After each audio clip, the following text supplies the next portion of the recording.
مفتی صاحب بالخصوص کچھ افراد جو ہیں وہ جماعت کے ساتھ نوافل کا اہتمام کرتے ہیں. اب دو طرح کی کیٹیگری عام طور پہ لوگوں میں، ایک تو وہ کہتے ہیں جماعت کے ساتھ نوافل ہو ہی نہیں سکتے، ایک طبقہ وہ جو منع کرنے شروع ہو جاتا ہے.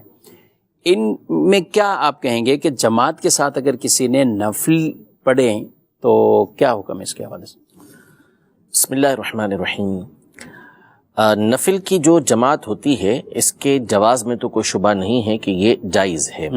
یہاں تھوڑی سی ڈیٹیل یہ ہے کہ جماعت جو نفل کی کروائی جاتی ہے اس کی دو صورتیں ہوتی ہیں.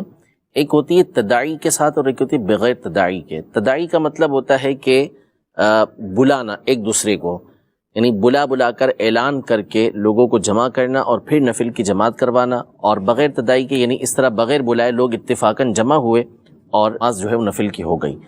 اگر لوگوں کو جمع نہیں کیا، ویسے ہی لوگ جمع ہو گئے اور نفل کی جماعت کروائی گئی، تو اس میں فقہاء کرام کا اختلاف ہی نہیں ہے، یہ بالکل جائز ہے. اور صحیح بخاری شریف کی حدیثیں موجود ہیں. سیدنا انس بن مالک رضی اللہ تعالیٰ عنہ روایت کرتے ہیں کہ نبی کریم صلی اللہ تعالیٰ علیہ وآلہ وسلم ان کے گھر جو ہے نبی پاک صلی اللہ علیہ وسلم تشریف لے کر آئے اور آپ علیہ السلام نے کھانے کے بعد جماعت کروائی باقاعدہ، جس میں حضرت انس رضی اللہ تعالیٰ عنہ اور ایک بچے تھے جو ساتھ کھڑے ہوئے اور پیچھے ان کی دادی جو تھیں وہ کھڑی ہوئی، یعنی وہ نفل کی جماعت تھی جو نبی پاک صلی اللہ علیہ وسلم نے کروائی. اسی طرح حضرت اتبان بن مالک رضی اللہ تعالیٰ عنہ کی بھی صحیح بخاری شریف کی حدیث پاک ہے. ان کی آنکھیں کمزور ہو گئی تھی تو نبی پاک صلی اللہ علیہ وسلم کی بارگاہ میں عرض کی تھی کہ آپ میرے گھر پر آ کر نماز پڑھ لیں تاکہ اس جگہ کو میں اپنی نماز کی جگہ بنا لوں. تو حضور پاک صلی اللہ علیہ وسلم ان کے گھر تشریف لے کر گئے. حضرت سیدنا ابوبکر صدیق رضی اللہ تعالیٰ عنہ بھی ساتھ تھے.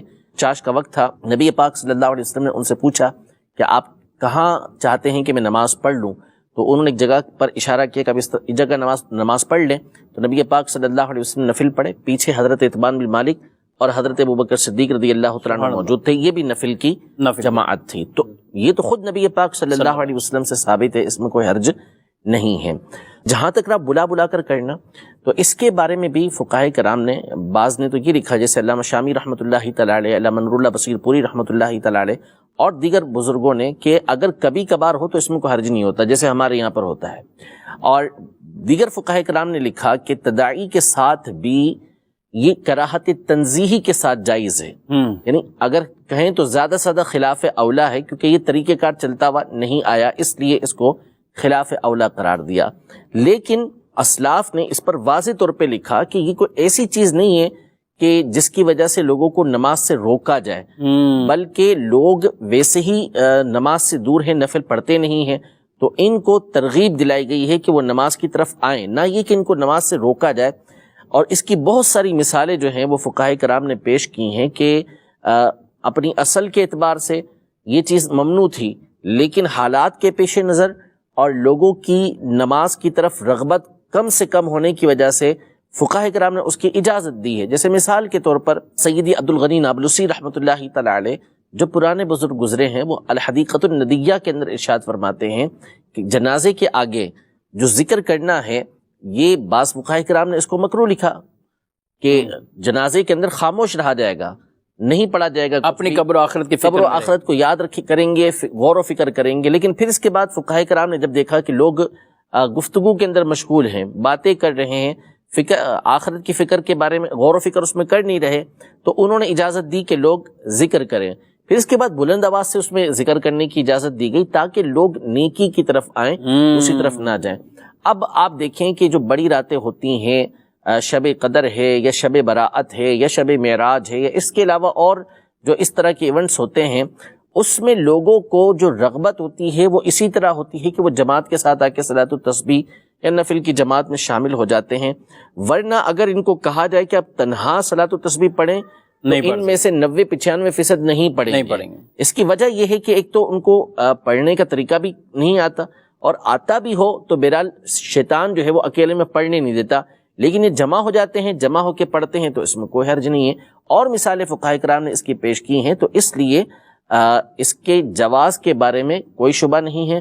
عوام پڑھتی ہے، ان کو پڑھنے دیا جائے، وہ جماعت کے ساتھ پڑھیں، انہیں جماعت کے ساتھ پڑھنے دیا جائے. ٹھیک ہے. اور لوگوں کو کسی نہ کسی طرح ہماری کوشش ہونی چاہیے کہ ہماری وجہ سے لوگ نیکی کی طرف آئیں، اور نہ کہ یہ کہ آدمی بنے کہ جو خیر سے لوگوں کو منع کر رہا ہے، خیر سے روکنے والا ہے، قرآن پاک میں یہ تو کفار کے طریقے کو بیان کیا ہے. ولید بن مغیرہ بدبخت جو تھا، اس کے بارے میں اس کی جو بری صفات اور بری عادتیں، اس میں ایک یہ تھی کہ وہ خیر سے لوگوں کو منع کرتا ہے، خیر سے منع کرتا ہے. تو مسلمان کا انداز یہ ہے کہ وہ خیر کی طرف، بھلائی کی طرف دعوت دیتے ہیں، بلاتے ہیں. اور منافق اور کفار یہ ہیں کہ وہ جو خیر اور بھلائی کے کاموں سے بھی لوگوں کو روکتے ہیں. تو بالکل ایسا نہیں ہونا چاہیے. ہاں، جو گناہوں میں ملوث ہوتے ہیں، مفتی صاحب اس رات میں بھی جیسے آتش بازی ہے، طرح طرح کے ان معاملات میں ہونا تو یہ چاہیے کہ زیادہ ان کو روکا جائے کہ یہ برائی چھوڑیں، آپ بھی مسجد کی طرف آئیں. جو سوچ رکھنے والے ایک طبقہ ہے پورا کہ وہ برائیوں کو روکنے کی طرف کم توجہ دیں گے، ان کو یہ چیزیں زیادہ نظر آتی ہیں اور ایسی چیزوں سے روکنے کی وہ زیادہ کوشش کرتے ہیں، حالانکہ کھلی برائیاں ہو رہی ہوتی ہیں، سیدھی سیدھی واضح طور پہ پتا ہے کہ بھئی سب کے نزدیک یہ چیز غلط ہے، لیکن اس کے باوجود وہ اس کو نہیں روک رہے ہوتے. اور اس کے برعکس وہ چیز کے جس کے اندر خیر موجود ہوتی ہے، وہاں شریعت مطہرہ اجازت دے رہی ہوتی ہے، گنجائش دے رہی ہوتی ہے، اس کو روکنے کے اندر لگ جاتے ہیں. تو ایسا کرنا یہ شریعت کے مزاج کے خلاف ہے، شریعت کے مقاصد کے خلاف ہے. لوگوں کو خیر کی طرف بلایا جائے گا، خیر سے ان کو روکا نہیں جائے گا.